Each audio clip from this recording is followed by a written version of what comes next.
Mas isso é bom porque nós precisamos ter temor de falar da palavra do Senhor.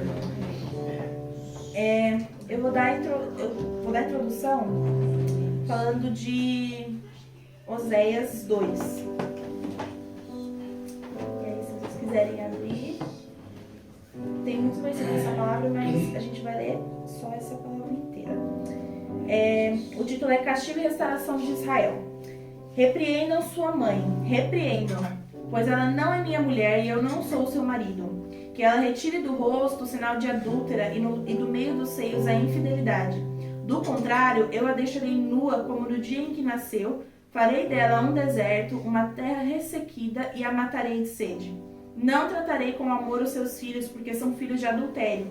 A mãe deles foi infiel, engravidou deles e está coberta de vergonha. Pois ela disse: irei atrás dos meus amantes que me dão comida, água, lã, linho, azeite e bebida. Por isso bloquearei o seu caminho com espinheiros. Eu a cercarei de tal modo que ela não poderá encontrar o seu caminho. Ela correrá atrás dos seus amantes, mas não os alcançará. Procurará por eles, mas não os encontrará. Então ela dirá: voltarei a estar com meu marido como no início, pois eu estava bem melhor do que agora.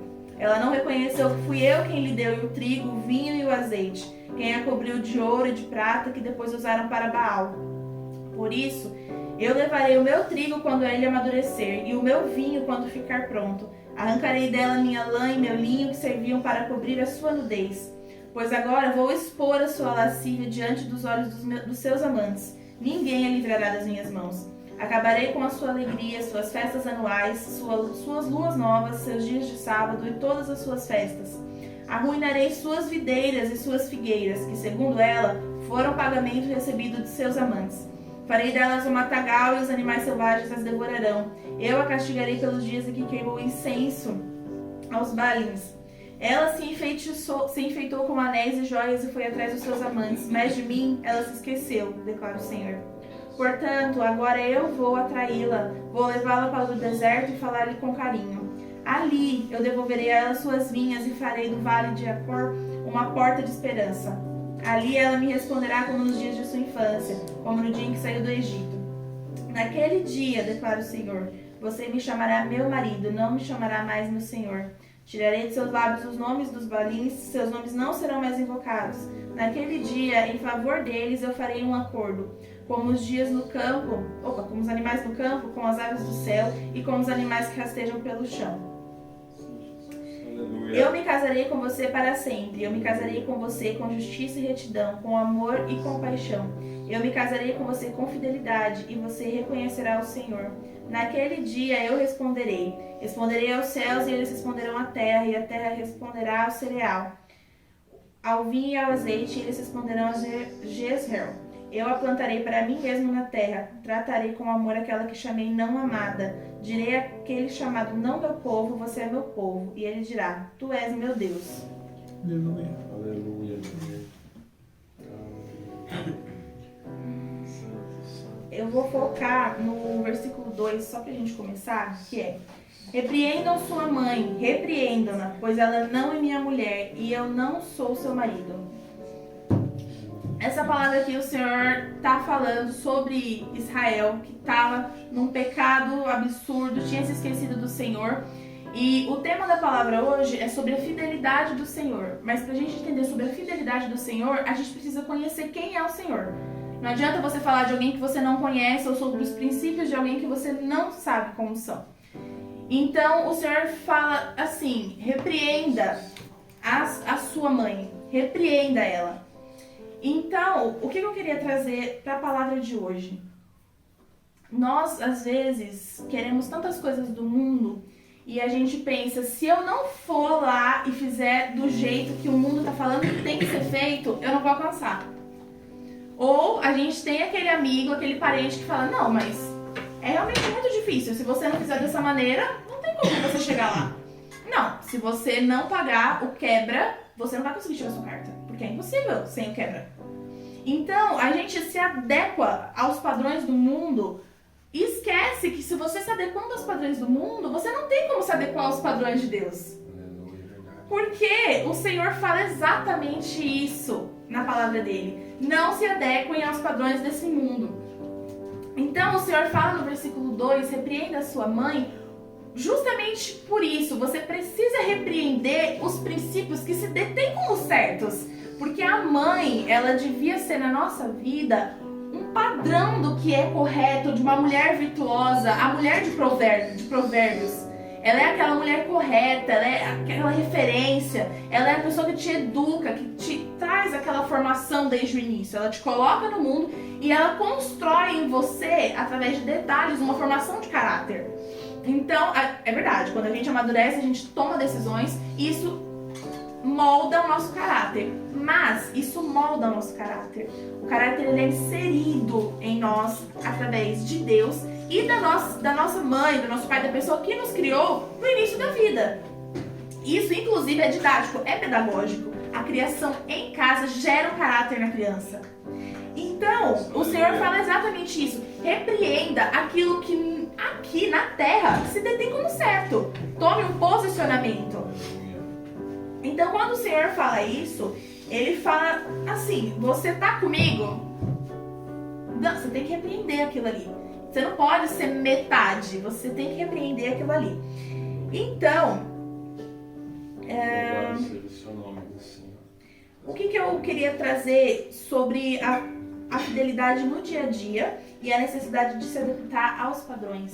A gente vai viver uma vida aqui na Terra que ela é constantemente, traz para nós constantemente a necessidade de adequação, de aceitação. Eu preciso ser aceito no meu trabalho, eu preciso ser aceito no lugar que eu estudo. Porque se eu não mentir naquele dia e falar que eu tô com febre, eu não vou conseguir uma folga essa semana. Mas o Senhor não mudará o próprio caráter, os próprios princípios, para que você se sinta confortável com o seu pecado.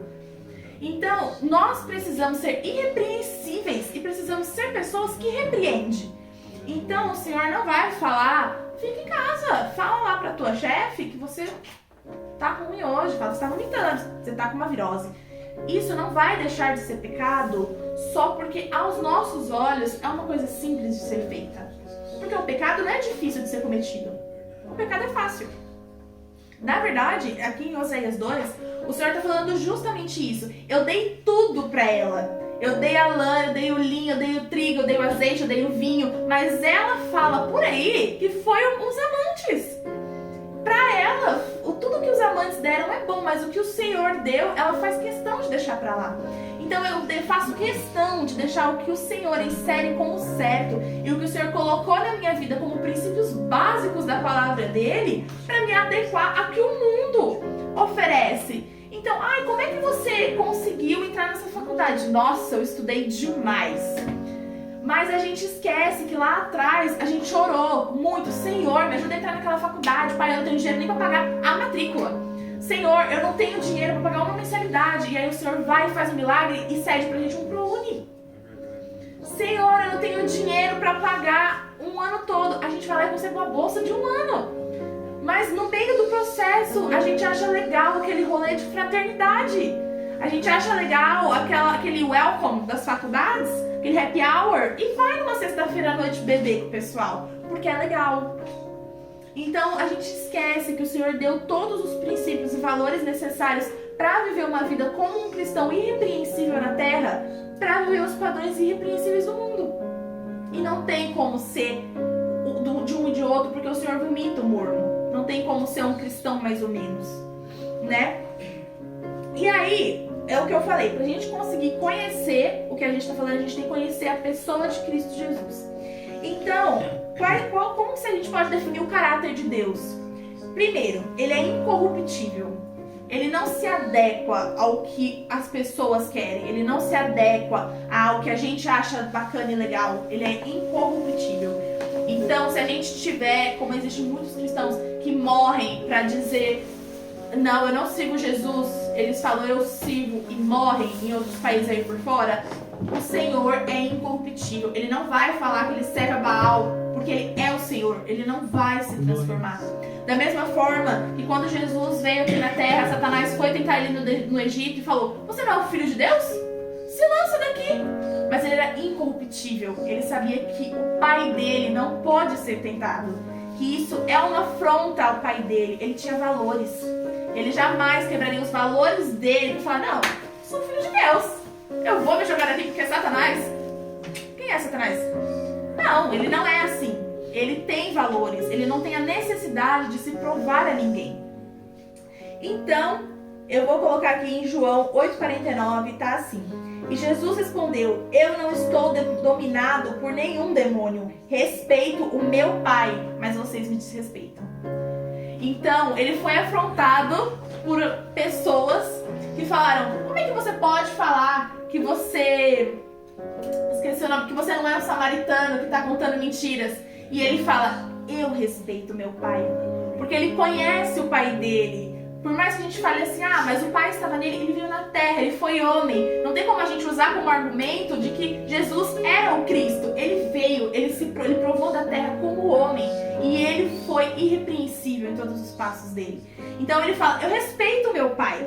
E será que a gente toma esse posicionamento no dia a dia? Se alguém te fala assim, não, vamos ali, vamos fazer um negócio. Você fala, não, eu respeito meu pai, ele tá me vendo. Será que se o Senhor estivesse ao nosso lado, a gente teria um posicionamento diferente? Um Jesus físico? O que nos move, então, a não agir como se um Jesus físico estivesse do nosso lado? Porque ele está vivo. Todos que estamos aqui cremos que o Senhor veio, ele ressuscitou, ele é vivo. Ele não fecha os olhos na hora que a gente decide ir lá na esquina pecar. Ele é vivo, então nós precisamos ser incorruptíveis. Muda um número aqui na tabela de valor, não posso. Por quê? Porque meu Jesus não faria. Eu respeito meu pai. Ele é justo. Próximo tópico. Em Deuteronômio 32,4 diz, Deus de fidelidade e sem iniquidade. Ele é justo e reto. Ele é contra ele. Não tem como ele se voltar contra ele mesmo e agir com injustiça e de forma mentirosa com qualquer um de nós aqui. Da mesma forma que a gente não pode ser. A gente não pode acusar o irmão do nosso lado, sendo que a gente não move um músculo para falar assim, irmão, em nome de Jesus, o que você precisa? Deixa eu te ajudar. Ele é justo. Ele supre a necessidade da falta e ele nos preenche e nos conserta dentro dela. Ele não vai dar um murro na gente e jogar a gente longe sem ter total compaixão da situação que a gente precisa viver. Muito pelo contrário, ele é tão justo que ao invés dele simplesmente tomar as decisões que ele quer tomar sem dar satisfação nenhuma, porque ele pode, ele é Deus, ele pega e fala, filho, vou iniciar um processo com você. Senhor, eu tô sofrendo tanto então. Eu estou iniciando um processo e você vai ter que viver e vai doer. Mas eu estou gerando em você um peso de glória. Eu estou transformando você para que eu possa te usar da maneira correta nessa terra. Então, para ele, que podia fazer do jeito que ele quer, da forma... Ele não faz. Ele começa um processo para o nosso bem e ele nos apresenta essa trajetória.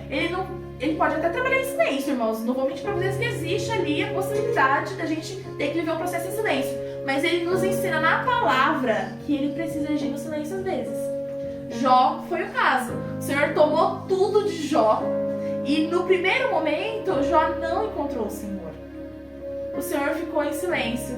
E depois, para corrigir uma posição de ego grande que Jó tinha, o Senhor pergunta para ele, onde você estava no fundamento da terra? Ele se mostra como Deus para Jó. Ele podia ter matado Jó, fala assim, vou virar meu rosto para você, vou te abandonar. Se você não é bom, vive a própria sorte. Mas ele não faz, ele escolhe se apresentar, ele é justo. Ele sabia que Jó estava sofrendo e que aquelas palavras se detiveram de uma cegueira de Jó. Então ele escolhe oferecer para Jó, através da sua infinita graça, amor, cuidado e misericórdia, ele se apresenta para o Senhor. Você esqueceu quem eu sou? Eu vou te mostrar de novo. Então ele tem essa misericórdia gigantesca conosco de se apresentar para nós como um bom pai, como um pai misericordioso, como um pai de processos. Ele não precisa ir contra os valores dele para fazer da forma correta. Né? Outro ponto. Deus é santo. E Simão Pedro respondeu, quem é que nós vamos seguir? O Senhor tem as palavras que dão vida eterna e nós cremos e sabemos que o Senhor é o santo que Deus enviou. Está em João 6, 68 e 69. A gente pode viver e deve a nossa vida crendo que o Senhor é santo e que Ele é o Filho de Deus que veio e que nos enviou. Brenda, por que esse ponto é importante? Porque o Senhor, Ele era irrepreensível nas atitudes dele. Então, quando Cristo está pregando lá e os discípulos viram para ele e falam assim: "Ih, Senhor, acho que é uma pregação muito dura." E aí todo mundo indo embora e ele vira assim: "Por acaso vocês querem ir também?" Ou seja, pode ir tudo embora. A gente pode perder tudo nessa terra. A gente pode perder todos os nossos bens. A gente pode perder filhos. A gente pode perder família. Todavia, Ele é o santo. Todavia, nós precisamos ser santos. Então, nós não podemos dar um testemunho sujo. Ah, a pregação está muito pesada, então eu vou embora. Não, eu vou embora. Não, a pregação está pesada, é verdade. Meu Deus, o que eu devo ter feito nessa minha semana que precisa de repreensão, que precisa de exortação? Eu preciso ser santo. Como é que eu prego pro irmão do meu lado e digo: "Nossa, mas você não sabe, teve uma palavra na minha igreja que foi uma palavra de domingo que foi absurda, foi muito pesada." Eu preciso ser santo. O que o Senhor diria da posição de ter ouvido uma palavra de exortação? Nossa, verdade. O que você... Examine-se o homem após si mesmo. Então você precisa se examinar. Eu preciso ser santo aonde eu pisar. As pessoas têm que ver esse fruto em mim. Então eu não posso falar palavrão. Eu não posso beber. Eu não posso cometer os mesmos erros do mundo. Eu não posso ver vídeo de mulher pelada no TikTok. Eu não posso ver vídeos de homens pelados no TikTok. Eu não posso ver vídeos sexuais em qualquer plataforma. Eu não posso. Eu tenho que ser santo.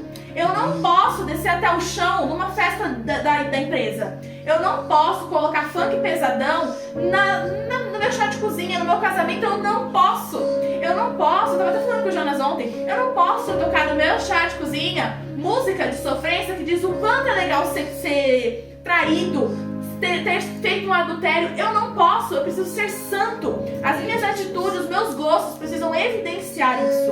Eu não posso colocar lá: "Toma aqui os R$50, sou corno mesmo." Isso é um absurdo. Nós não podemos ser adequados ao padrão do mundo. O que te diferencia num ambiente?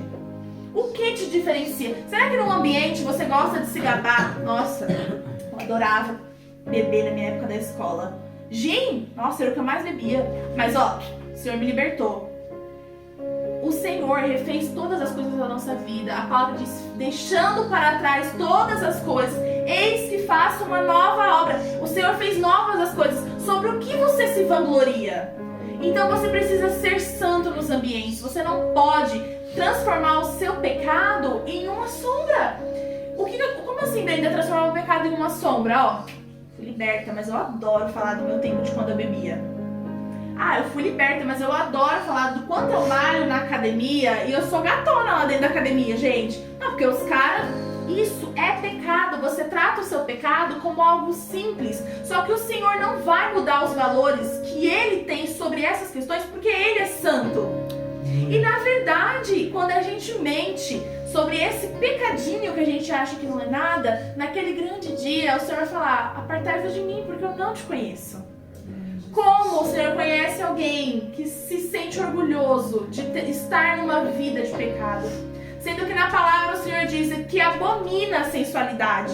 O Senhor diz: "Não vos embebedereis." O Senhor diz: "Cuidado com o testemunho de vocês." O Senhor te dá uma orientação. Como que a gente fecha os nossos olhos e pensa: "Não, eu vou mentir aqui mais ou menos, ou eu vou tratar super mal uma pessoa no meu trabalho porque eu tô num dia ruim, mas eu sou cristão." Você não é. Você não é. Você precisa ser um pequeno Cristo na terra. Isso é ser santo, irrepreensível. Você vai pecar e aí perante o Senhor você vai falar: "Senhor, eu pequei, que vergonha, olha o que eu fiz. Nossa, Senhor, por que eu fiz isso? Me traz aqui, onde eu tô errando. Me mostra meu erro. Tá errado." A gente precisa se envergonhar do nosso pecado. E a partir do momento que a gente trata o nosso pecado como qualquer coisinha que o Senhor pode perdoar, quando eu chegar de noite na minha casa e fizer a minha oração de 3 minutos, tá errado. O Senhor vai te olhar naquele dia e vai falar: "Apartai-vos de mim, eu não te conheço." Aleluia. Jesus. Aleluia. Esse é um ponto, irmãos, que o Senhor tratou em mim por muito tempo. quando o Senhor dá uma pregação para qualquer pessoa, Ele trata com a pessoa antes. É impossível a gente pregar sobre uma coisa e o Senhor não tratar no nosso íntimo antes. O Senhor é confiável. Jesus Cristo é o mesmo ontem, hoje e sempre. Não se deixem levar por ensinamentos diferentes e estranhos que tiram de vocês o caminho certo. É bom sermos espiritualmente fortes por meio da graça de Deus e não por meio da obediência a regras sobre alimentos, pois os que obedecem essas regras não têm sido ajudados por elas. Hebreus 13, do 8 ao 9. Aleluia. O que eu quero dizer sobre essa palavra? Você é confiável para Deus? Porque a gente tem que fazer essa avaliação. Eu por muito tempo não fui, tinha um vício horrível sobre fofoca. Não sabia guardar nada dentro de mim. E o Senhor me levou para um período sem ninguém para que eu aprendesse a fechar minha boca. Então o Senhor é confiável. Ele não consegue confiar em alguém que não passa confiança. Como que você vai ser uma pastora, uma missionária, uma obreira? Ou como você vai ser um presbítero na casa do Senhor? Como que você vai ser um irmão que vai lá orar na casa dos outros? Um pastor que quando vira as costas da casa daquele irmão, conta para a igreja toda a situação que aquele irmão está vivendo.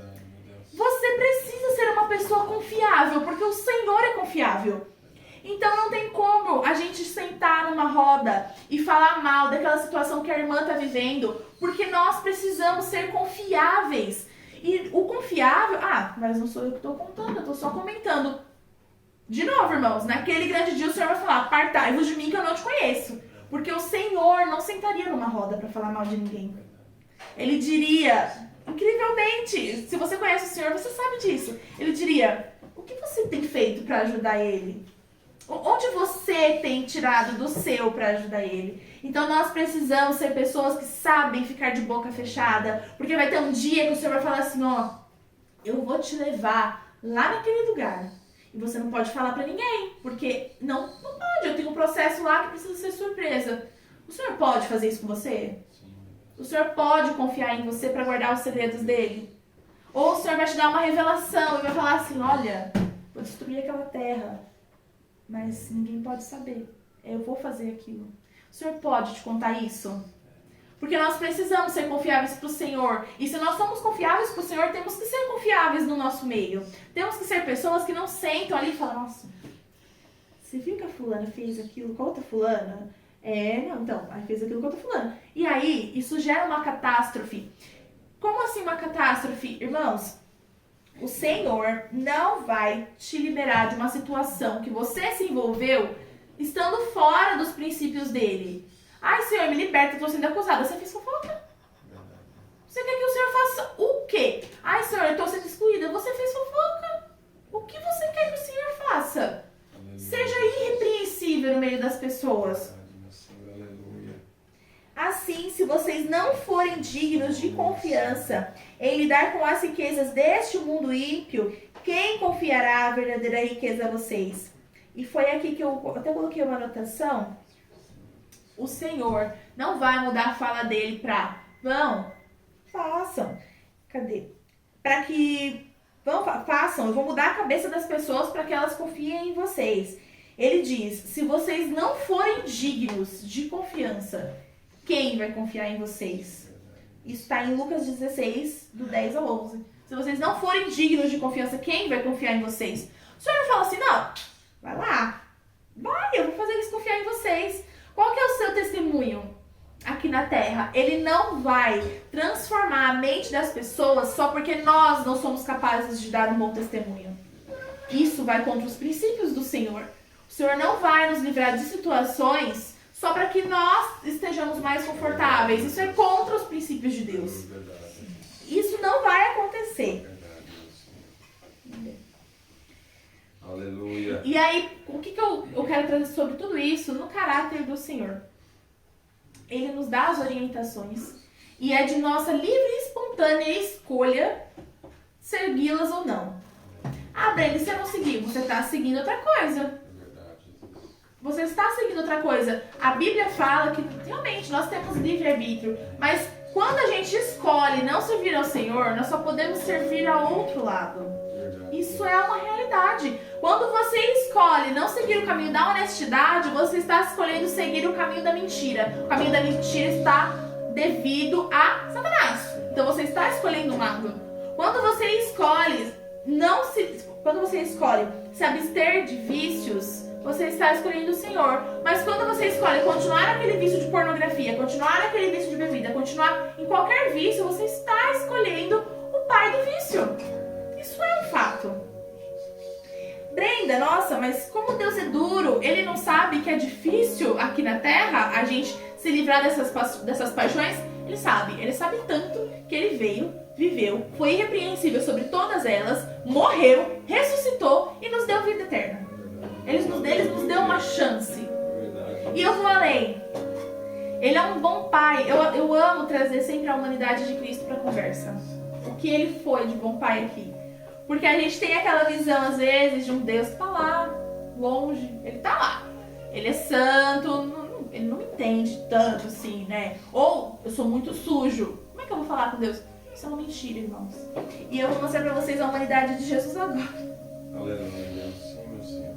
Quando Jesus chegou perto de Jerusalém e viu a cidade, chorou com pena dela e disse: Ah, Jerusalém, se hoje mesmo você soubesse o que é preciso para conseguir a paz, mas agora você não pode ver isso.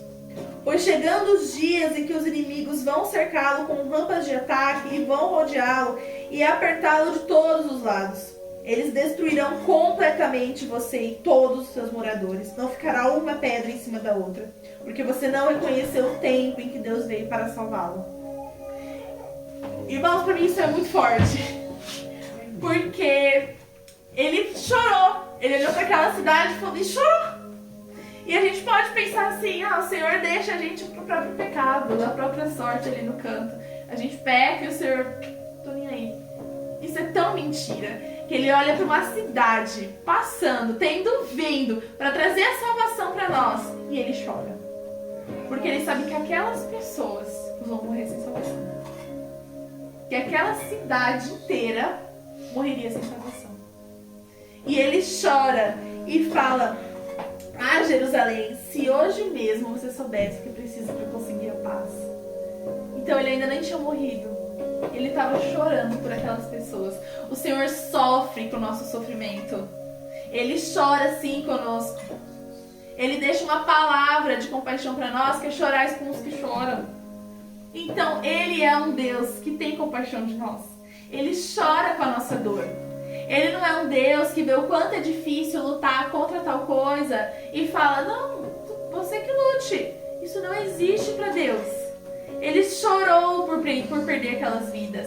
Ele chora, o coração do Senhor chora toda vez que nós escolhemos o pecado a Ele. Toda vez que nós temos a escolha de fazer uma escolha diferente e nós escolhemos o pecado. E quando que eu faço isso? Todos os dias. Todos os dias nós escolhemos o pecado do Senhor. Todos os dias nós estamos no ônibus e nos iramos contra um irmão do lado só porque ele esbarrou em você. Ou todos os dias nós nos iramos porque aquelas pessoas insuportáveis estão nos amontoando no metrô. Isso acontece todos os dias, nós pecamos contra Ele.